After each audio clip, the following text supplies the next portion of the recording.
একদম সহজ উপায়ে অনুষ্ঠান বাড়ির মতো পটল চিংড়ি তৈরি করার জন্য কড়াইয়ে সর্ষের তেল দিয়ে চিংড়ি মাছকে লবণ হলুদ মাখিয়ে হালকা করে ভেজে তুলে নেব। বাকি তেলে পটল দিয়ে কিছুক্ষণ ভেজে নেওয়ার পর আলু দিয়ে দেব, সাথে লবণ দিয়ে দেবো। আলু পটলকে ভেজে কড়াই থেকে তুলে নিচ্ছি।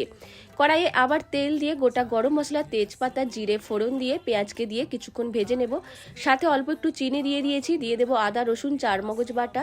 মশলাকে কষিয়ে নেওয়ার পর দিয়ে দেবো জল দেওয়ার পর দিয়ে দেব পরিমাণ মতো লঙ্কা গুঁড়ো, হলুদ গুঁড়ো, ধনে গুঁড়ো, লবণ। মশলাটাকে কষিয়ে নেব। তেল ছাড়তে শুরু করলে আগে থেকে ভেজে রাখা আলু পটল দিয়ে কিছুক্ষণ কষিয়ে নিয়ে হালকা গরম জল দিয়ে ঢেকে রেখে দেব।